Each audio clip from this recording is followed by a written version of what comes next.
नमस्कार दोस्तों, स्वागत है आपका टैलेंट इंडिया फर्स्ट में। मैं महेंद्र सिंह। स्वागत है आपका आज के दिन। आज 1947 से अब तक के मानचित्र के बारे में क्या बदलाव हुए, क्या नहीं हुए, उसके बारे में चर्चा करने वाले हैं हम। तो दोस्तों, internal boundary change and the map of India 1947 till that. क्या बदलाव हुए 1947 से अब तक भारत के मानचित्र में, क्या क्या बदलाव हुए। जम्मू कश्मीर और लद्दाख को केंद्र शासित राज्य घोषित करने के साथ ही अब भारत में 28 राज्य और 9 केंद्र शासित राज्य प्रदेश हैं। प्रत्येक राज्य के विभाजन का संयुक्त के साथ ही भारत के मानचित्र में भी परिवर्तन आए। देखते हैं कि 1947 में 2020 तक भारत के मानचित्र में क्या क्या परिवर्तन हुए हैं। 15 अगस्त 1947 को भारत को आज़ादी मिलने के बाद देश की आंतरिक सीमाएं बदलती रहीं।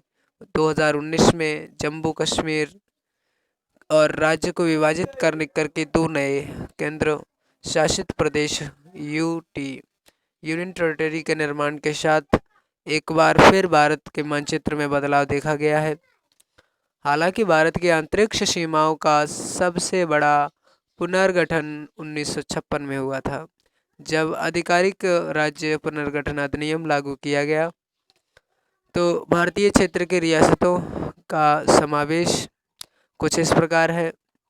26 जनवरी 1950 तक भारत एक गणतंत्र राज्य बन गया, जिसमें कई छोटे राज्यों को मिलाकर बड़े राज्य बनाए गए।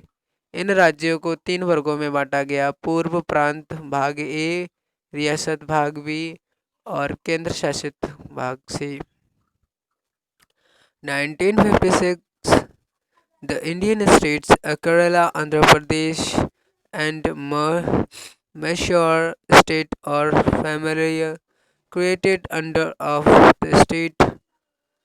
1953 में मद्रास राज्य के तेलुगु भाषी क्षेत्रों के लिए एक आंध्र राज्य के निर्माण के बाद एक पुनर्गठन आयोग एसआरसी को लागू के आधार पर गणतंत्र के पुनर्गठन पुनर्गठन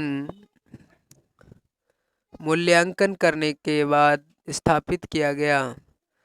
देश में 14 राज्यों और 6 केंद्र शासित प्रदेशों के संगठित किया गया है। यह राज्य राष्ट्र के इतिहास में सबसे बड़ा पुनर्गठन है। 6 राज्यों और 5 केंद्र शासित प्रदेशों ने तब भी अपनी सीमाओं को वापस रखा। दिलचस्प बात यह है कि एसआरसी ने भाषा के आधार पर बम्बई और पंजाब को विभाजित करने का विरोध किया। हालांकि संयुक्त महाराष्ट्र आंदोलन और महागुजरात आंदोलन के विरोध ने 1960 में बॉम्बे राज्य को 2 भागों में विभाजित किया। महाराष्ट्र को गुजरात अकाली दल ने पंजाबी सूबा आंदोलन का नेतृत्व किया, जिसके कारण 1966 में पंजाबी भाषी और सिख बहुली पंजाब राज्य और हिंदी भाषी और हिंदू बहु राज्य हरियाणा का निर्माण हुआ। पूर्ववर्ती पंजाब के पहाड़ी भागों को भी केंद्र शासित प्रदेश बनाने के लिए तत्कालीन हिमाचल प्रदेश में मिला दिया गया था। उत्तर पूर्वी राज्यों का विभाजन और कुछ इस तरह था। 70 के दशक में उत्तर पूर्वी सीमा के साथ साथ राज्य की सीमाओं में कई बदलाव हुए, जो उग्रवाद और हिंसा आग को कम करने के लिए हुए। मणिपुर और त्रिपुरा राज्य का दर्जा दिया गया। 1972 में मेघालय केंद्र शासित प्रदेश मिजोरम को असम में अलग किया गया। 3 साल बाद सिक्किम में आयोजन एक जनमत संग्रह एक राज्य के रूप में भारतीय संघ शामिल होने का लिए मतदान किया गया। 80 के दशक में 2 और उत्तर पूर्वी राज्यों का जन्म हुआ, जब मणिपुर और अरुणाचल प्रदेश को 1987 में राज्य का दर्जा दिया गया। वे पहले यूटी थे, जो 80 के दशक में हुए। कई बड़े बदलाव हुए। 1980 के दशक में गोवा, दमन और द्वीप को अलग अलग कर गोवा को राज्यों और दमन के द्वीप को केंद्र शासित प्रदेश का दर्जा दिया गया। सीमाओं में बदलाव शस्त्रवासी के पहले वर्ष में